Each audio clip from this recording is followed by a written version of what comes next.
주식진이 투자 꿀팁을 알려줘. 투자 꿀팁을 알려줘. 돈이 지나다니는 생명선을 잘 관찰하라.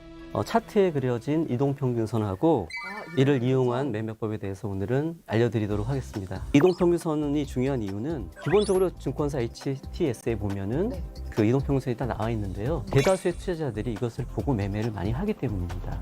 이게 바로 그 거미 투자자들의 그 거미줄이라고 할 수 있는 거겠죠? 그렇죠. 예. 5일도 있고 네네. 많잖아요. 네. 이 5일 이동평균선을 주로 이용하는 이유는요. 단기간에 급등했던 주식이 5일선에서 지지를 좀 잘 받아요.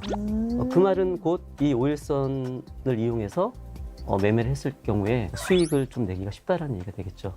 지지를 받는다는 게 그럼 정확히 어떻게 표현할 수 있을까요? 올라가던 주가가 약간 조정을 받으면서 내려올 때 밑에 이제 이동평균선이 지나가거든요. 네. 여기에 딱 부딪혀서 더 이상 내려가지 않는 것, 이것을 지지라고 합니다. 5일선을 가지고 어떻게 투자를 하면 될까요? 5일선의 지지를 예상하고 네. 또는 그 5일선의 지지를 확인하고 매수 타이밍을 잡으면 되고요. 수익 목표치, 예를 들어서 뭐 5%, 10% 정도 상승을 하면은 그 매도 타이밍을 잡고 분할 매도를 하면 됩니다. 그 5이동평균선은 굉장히 단기간 이동평균선이잖아요. 20이동평균선은 그 한 달간의 주가 흐름을 보여주거든요. 이 선이 지지를 받으면 다시 주가가 상승할 가능성이 높기 때문에 이거를 예전에는 뭐 생명선이라고까지 했어요. 10일 이동평균선으로 매매를 할 때 타이밍을 어떻게 잡아야 될지. 이동평균선은 똑같아요. 모든 이동평균선 관련된 매매는 그 이동평균선까지 주가가 밀어 내려오면서 이동평균선에 닿았을 때 거래가 급감하는 것이 매우 중요합니다. 거래 급감이 중요하다고요? 거래가 줄어든다는 거는요, 그 매도세가 약화됐다라는 걸 의미하는데요. 그 얘기가 무슨 얘기냐면 더 이상 낮은 가격에 주가를 매도하고 싶은 사람들이 없는 거예요. 이 정도면은 매수를 하면은 내가 수익을 내고 나올 수 있겠다 하는 그런 사람들이 많으면 많을수록 대기 매수세가 강하다고 하는 거고요. 그랬을 때 이제 이동평균선이 지지되는 걸 확인하고 이 대기 매수세들이 실매수세로 전환이 되면서 주가를 끌어올릴 수가 있는 거죠. 이 이동평균선을 보고 매매를 할 때 주의해야 될 점이 있을 것 같아요. 바닥권에서 대량 거래량을 동반한 그 급등이 나온 이후에 5일이평선 지지를 공략해야 되는 거고요. 테마나 재료를 보유하고 있는 종목이어야 합니다. 그 이동평균선들이 정배열되어 있을 때 공략을 하는 게 확률이 훨씬 높아지고요. 역배열이 있을 때는 좀 제외하는 게 좋습니다. 그 급등 이후에 거래량이 급감하면서 그 이동평균선 부분까지 하락을 했을 때 지지될 확률이 높아지고요.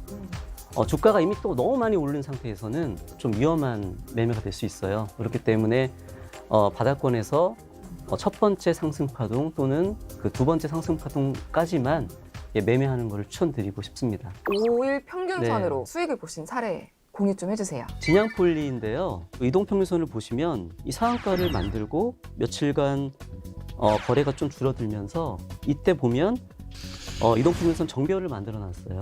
그리고 이제 한 3일 동안 지지가 되는 모습이 보이죠. 상한가 기록하고 4일째 거래 급감을까지 확인하고 이제 매수에 들어가 가지고요. 다음 날 이제 10% 이상 급등을 했었고. 이렇게 보는 거군요. 주식 디자이너분 성투의 문을 열어줘. 천장이 열려 있는 종목의 패턴을 찾아보자. 장기 이평선 좀 위에 있는 종목을 보시라는 거죠. 개인 초보자들이 보기에는 121선을 보면서요. 덕산노룩스 차트를 보게 되면요. 18년도에 11월 달에 보게 되면요. 주황색 선이 장기 이평선인데 네. 돌파를 실패를 하죠. 올라가다가 부딪히고 떨어졌죠. 네. 12월 달에도 보면 어떻게 됩니까? 돌파하려고 하지만 맞고 실패했죠. 그리고 2019년도 1월 달에 어떻게 된다? 결국은 뚫어냅니다. 뚫리니까 어떻게 되죠? 날아가죠. 주가가 날아가고 있죠.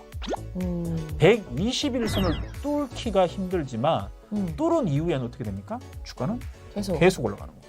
121선을 보자고 이야기를 드렸죠. 네. 개념 자체 성격이 아주 단단해요. 왜?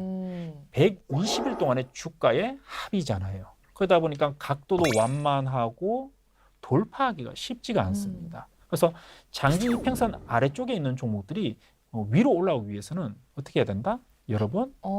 여러 번 시도가. 때리시는 거 아니죠? 지금? 아니죠. 여기다 여기서 톡톡톡 아니, 해야지. 목록록은 설명해주세요. 톡 세 번 타격을 하고 돌파하는 종목을 잡으면 조금 고점에서 매수를 했다고 하더라도 뭐다? 주가는 계속해서 올라가게 되겠죠. 그러면 이렇게 3번 121선을 노크를 해서 네. 뚫었다. 그러면 무조건 이 종목은 매수해야 되나요? 보완 장치가 필요합니다. 한 가지 팁 더 있어요. 61선을 보자. 요 신호가 나온 이후에 61선이 하락에서 횡보로 각도가 꺾이거나 또는 횡보에서 우상향으로 머리를 틀어 있는 구간. 그래야지 그게 뭐다? 진짜 핵심이다. 네, 패턴을 보고 지금이 매수 타이밍인지 매도 타이밍인지 알 수 있는 방법 있나요? 라고 질문을 주셨어요.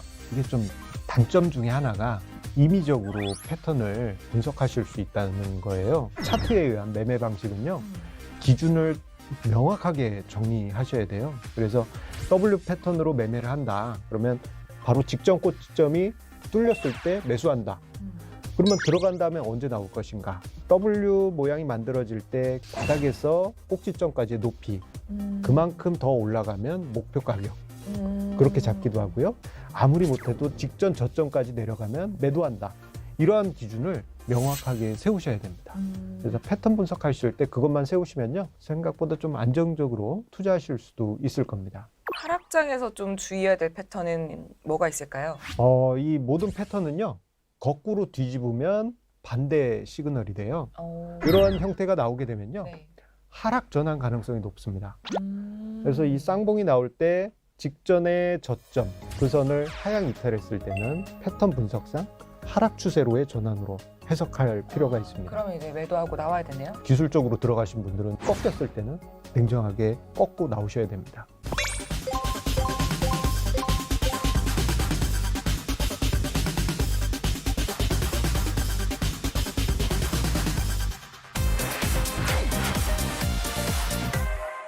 투자 꿀팁 알려줘. 종목 선정도 거미처럼 거미줄을 쳐라. 제가 거미 투자자처럼 투자라고 말씀드리면서 네. 돈의 길목에 거미줄을 치자고 말씀을 드렸는데요. 어디에 거미줄을 치느냐가 굉장히 중요하겠죠. 그게 바로 종목 선정인데요. 종목을 선정하는 기준은 크게 세 가지가 있는데요. 첫 번째 가장 중요한 게 바로 거래량입니다. 특히 그 거래량이 급증하고 있는 종목에 거미줄을 쳐둘 필요가 있습니다. 그럼 거래량 급증은 네. 왜 중요한 거죠? 그 거래량이 많은 종목들은 주목받을 만한 핫한 이슈가 분명히 있을 겁니다. 그렇기 때문에 많은 투자자들이 이 종목의 그 주가 상승을 기대를 할 것이고요. 매수세가 계속 활발하게 유입이 되기 때문에 이 매매를 통해서 쉽게 수익을 낼 수가 있기 때문입니다. 급증이라는 게 좀 기준점이 있어야 될 것 같거든요. 이 거래량의 급증한 그 퍼센테이지는 사실은 딱 정해져 있는 건 아닙니다. 근데 저 같은 경우는 1000%를 가장 좋아하고요. 그 밑으로 이제 뭐 700%라든지 500%, 300% 이렇게 좀 홀수로 기준을 잡아서 좀 종목을 분류해 놓고 이왕이면 거래 급증한 그런 퍼센트가 높은 것부터 매매를 하고 있습니다. 이 거래량이 1000% 이상 그 급증한 종목들 중에서 당일 그 15% 이상 주가가 급등한 그런 종목으로 압축을 하고 그 매매를 준비를 하는 편입니다. 그 폭등의 전조가 거래량이 폭증한다라고 했는데 네. 거래량 폭증이 무조건 좋은 것만은 아니거든요. 그러니까 쉽게 얘기해 드리면 좋은 거래량이 있고 나쁜 거래량이 있어요. 먼저 좋은 거래량에 대해서 먼저 설명을 드리면 주가가 상승할 때마다 거래량이 늘어나는 종목이 좋은 종목이에요. 이런 경우에는 하락할 때 반대로 거래량이 줄어드는 게 좋아요. 그렇게 되면은 다시 상승 반전을 기대해 볼 수 있기 때문이고요. 나쁜 거래량은 그 하락하는 종목이 거래량이 폭증했을 때, 이때는 이제 투매가 나왔다고 볼 수가 있는데요. 대부분 고점에서 거래량이 터지면서 주가가 하락을 했을 때는 주가 고점의 신호로 볼 수가 있거든요. 그렇기 때문에 나쁜 거래량이라고 볼 수 있겠죠. 정리를 해보면 네. 상승할 때는 거래량이 늘어나는 종목, 그리고 하락할 때는 거래량이 감소하는 종목, 이게 좋다라고 말씀을 드릴 수가 있습니다. 그 다음으로 봐야 될 것은 바로 의미 있는 양봉입니다. 전일 대비 주가가 10% 이상 상승한 그런 양봉을 얘기합니다. 즉 장대 양봉이 되겠죠. 장대 양봉이 나왔다는 건요, 주가가 그만큼 많이 올랐다는 얘기이기 때문에 잠잠하던 이 주식에 갑자기 관심도가 늘어났다는 뜻입니다. 그렇기 때문에 거래량도 당연히 따라서 늘어났을 거고요. 그렇기 때문에 중요한 겁니다. 하루라는 종목을 가지고 왔는데요. 올 1월 3일에 장중 14% 그리고 종가는 11% 상승하면서 의미 있는 장대 양봉을 기록을 했습니다. 네. 예, 거래량도 전일 대비 340%가 급증을 했고요. 중국에서 그 원인 불명의 그 폐렴이 확산되고 있다는 재료로 상승한 종목인데요. 이렇게 바닥권에서 장대 양봉이 나오면서 추세가 전환되는 경우가 굉장히 많거든요. 그래서 이 장대 양봉을 중요하게 생각하시고 보셔야 됩니다. 그러면 이 장대 한봉만 보고 종목에 대해서 매수를 들어가면 될까요? 아니면 더 중요하게 보시는 주식 진입만의 비법 네. 있을까요? 윗꼬리 양봉이 달렸는지 안 달렸는지를 추가적으로 보고 종목을 선정합니다. 윗꼬리가 달린 양봉이요? 예, 왜냐하면은 음, 고가 대비 주가가 밀려 내려왔는데도 불구하고 당일의 시가보다 주가가 상승한 부분을 지켜줬기 때문에 이 부분은 추가적으로 상승할 여력이 많이 남아있다는 걸 의미하는 거거든요. 반대로 음봉에서 윗꼬리가 길게 달린다고 하면 이미 그 팔 사람들은 다 팔고 나갔다라는 신호로도 볼 수가 있기 때문입니다. 우리가 이제 거래량 지표 중에 가장 많이 사용하는 게 OBV라고 하나가 있어요. 근데 OBV라는 지표는요, 단순 거래량에 대한 지표고요. 이 PVT라는 이 지표는 거래량 지표인데 주가의 변동성까지 가미한 지표다. 세력들이 매집하는 흔적 또는 세력들이 빠져나가는 흔적을 잡아낼 수 있습니다. PVT는 주가가 올라가더라도 PVT가 하락을 하게 되면 세력이 이탈했기 때문에 매도. 주가가 하락을 하더라도 PVT가 올라간다라는 것은 세력들이 아직까지 있다. 그렇죠? 홀딩 또는 추가 매수. 그래서 여러분들이 봐셔야 될 거는 PVT가 상승하는지 하락하는지만 체크를 하시면 됩니다. HLB의 차트를 한번 보시면요. 주가가 하락을 하는데도 OBV 지표는 계속해서 우상향이었습니다. 그러면 개인 투자자들은 뭡니까? 지표가 살아있네? 이거는 세력들이 흔들어 주는 거야. 다시 올라갈 거야 하면서 개인 투자자들은 매도를 안 하게 되죠. 네. 손실이 커집니다. 그런데 PV 지표를 보게 되면요. 10월 23일 날 이미 세력이 빠져나갔다라는 강력한 신호를 보여주게 되겠죠. PVT 지표를 보고 매도를 했다고 하게 되면 어떻게 된다? 머리 꼭지에서 차익을 하게 되는 거죠. 변동성이 심한 스몰캡 종목에 이 PVT 지표는 상당히 유용하다.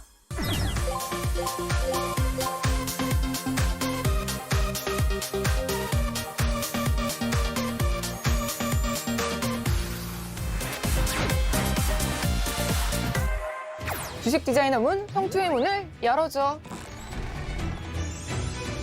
구름을 보고 미래를 내다보라. 구름을 내다보라뇨, 고수님. 일목균형표라는 지표가 있습니다. 가격보다는 시간의 중심을 두고 만들어 놓은 지표이기 때문에 선행적 지표가 강하다. 그래서 미래를 좀 예측할 수 있다.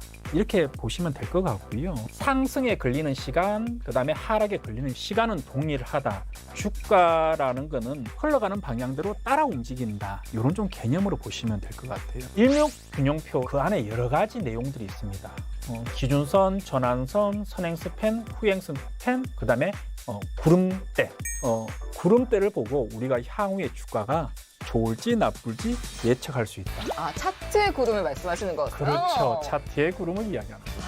개인 투자자들 입장에서는 구름대는 매물대다라고 인식을 하는 게 맞는 것 같습니다. 매물대는 어떻게 된다? 저항의 역할도 하고 있고 지지의 역할도 해주고 있고요. 또 매물대를 돌파하게 되면 주가는 신고가로 올라가지 않습니까? 그래서 일목균형표에서의 구름대는 매물대다. 그 차트 같은 거 보면은 네네. 구름층이 네, 두꺼운 것도 있고 되게 구름층이 얇은 애들도 있잖아요. 네네. 이거는 무슨 차이예요? 구름이 두껍다라는 이야기는 저항이 상당히 강하다. 구름이 얇으면 저항이 약하다라는 거죠. 그러면 우리 입장에서는 구름이 이렇게 올라가다가 구름이 이렇게 줄어들죠? 그럼 어떻게 합니까? 이제 우리가 매수를 할 타이밍이 오고 있구나. 준비를 하는 거죠. 매도도 비슷합니다. 매도는 예를 들면 이제 빨간색 구름 같은 경우에 두꺼워졌다가 또 역으로 얇아졌을 때, 아니면은 지지가 돼야 되는데 예를 들어서 구름 안으로 들어왔다, 또는 구름 밑으로 빠지려고 한다고 하게 되면 매도 신호로 봐야 되겠죠. 볼린저 밴드도 변동성 시장에서는 아주 유용한 지표입니다. 그래요? 세 가지 선으로 구성이 되어 있습니다. 볼린저 밴드 상단, 중단, 하단. 양팔을 뻗었을 때 상단과 하단을 주가는 벗어나지 못한다. 만약에 벗어나게 되면 다시 안으로 들어온다라는 원리로 보시면 될 것 같아요. 볼린저 밴드 상단을 돌파한다는 건 주가가 올랐다는 이야기죠. 돌파하게 되면 어떻게 돼요? 팔아야 돼요. 볼린저 밴드 하단을 이탈을 했다. 어떻게 해야 됩니까? 팔아야 되죠. 사면 그 다음날 안으로 들어오죠. 들어오면 어떻게 해요? 팔면 되죠. 팔면 되죠. 변동성 시장에서 이 볼린저 밴드는요, 정말 필요한 매매 방법이고요. 투자 꿀팁을 알려줘. 추세 반전의 신호를 놓치지 말고 공략하라. 그 MACD 오실레이터라는 게 있는데요. 무빙 에버리지 컨버전스 앤 디버전스의 약자입니다. 무빙 에이브리지, 컨버전스 앤 디버전스. 예, 말 그대로 그냥 이동 평균선의 수렴과 확산을 표시하는 네. 그거라고 보시면 되는데요. 네. 단순한 이동 평균선을 좀 개량한 거예요. 그래서 이 차트 보조 지표에 MACD 오실레이터를 추가를 하면은요, 차트 아래에 그 주황색하고 하늘색으로 그 표시가 되는 막대들이 네. 나타나게 되는데요. 상승을 할 때는 주황색, 하락 기조일 때는 그 파란색 막대의 길이가 높으면은 상승세가 더 강하다. 그럼 이 MACD 오실레이터로 네. 어떻게 매매 타이밍을 잡나요? 주가 흐름의 방향하고 MACD 오실레이터가 알려주는 그 추세의 방향이 서로 다른 경우에 주가는 이런 방향성을 띌 텐데 오실레이터는 이 반대로 이런 방향성을 띌 거예요. 이것은 이제 전문 주식 용어로 다이버전스라고 하거든요. 예, 이것이 그 추세 반전의 신호입니다. 반대도 마찬가지고요. 이때가 매매 타이밍이 되는 거죠. 이 신호를 놓치지 않고 잘 공략을 하면 단기간에 높은 수익을 올릴 수가 있습니다. 삼성전자 차트를 보시면 2017년 4분기부터 1년 넘게 하락세를 이어오던 그런 모습을 볼 수 있는데요. 19년 1월 달 저점에서 그 주가하고 MACD 오실레이터의 추세가 강세 다이버전스를 보이면서 추세 반전의 신호를 지금 주고 있습니다. 좀 더 신뢰도를 높이기 위해서 주봉상의 신호까지 확인을 했어요. 마찬가지로 주가하고 그 MACD 오실레이터의 추세가 강세 다이버전스를 나타내는 것을 확인을 하고 12월 말부터 그 1월 초까지 물량을 모아가지고 약 한 달 만에 30%의 높은 수익률을 냈습니다.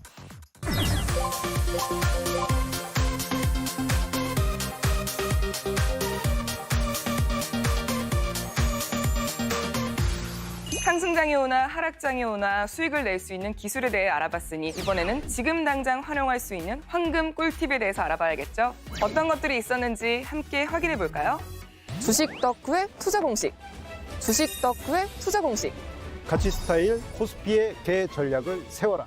다우존스 종목 중에 주가가 많이 빠져가지고 못난이가 된 그러한 종목들을 다우의 개라고 하는데, 그로 인해서 배당 수익률이 높아진 종목들이 있어요. 그런 종목들만 골라서 투자했더니 수익률이 좋더라.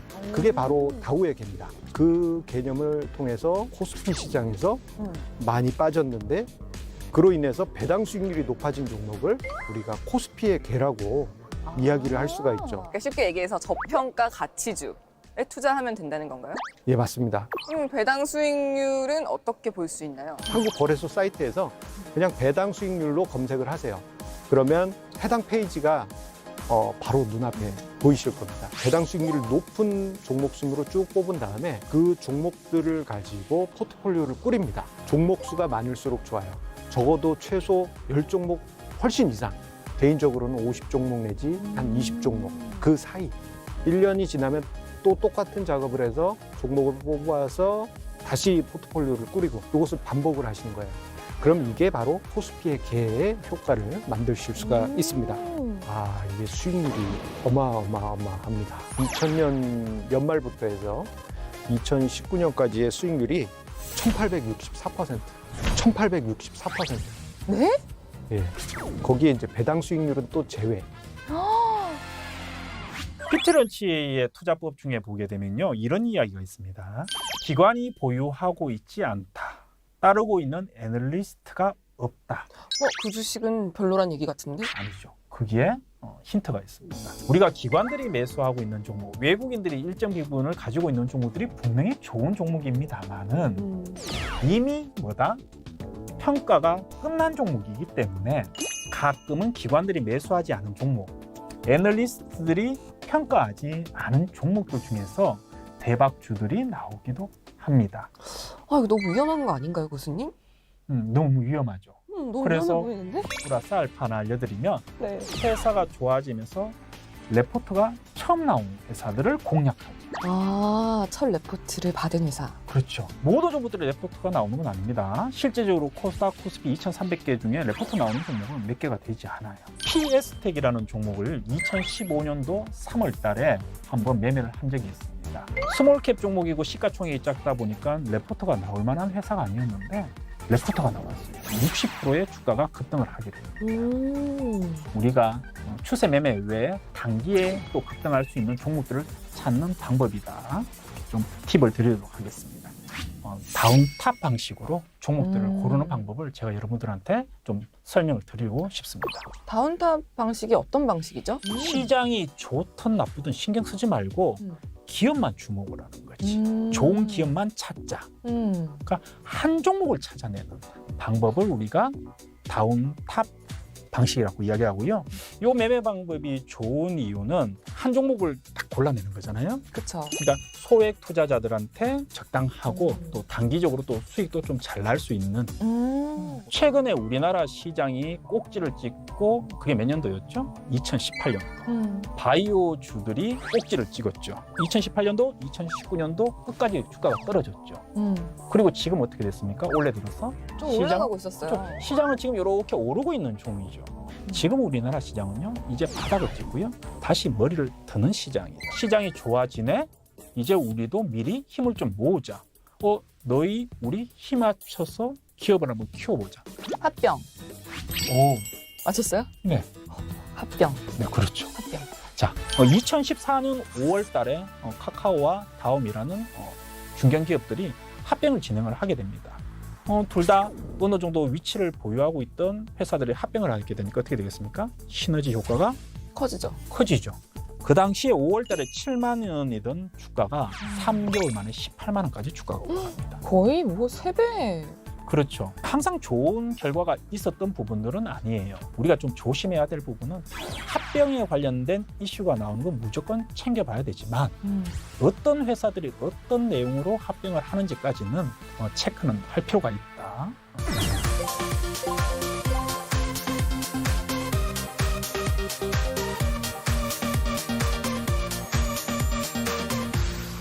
욕심은 버리고 수익은 극대화하는 황금 꿀팁 잘 보셨나요? 고수님들과 함께 성공 투자하시길 바랄게요.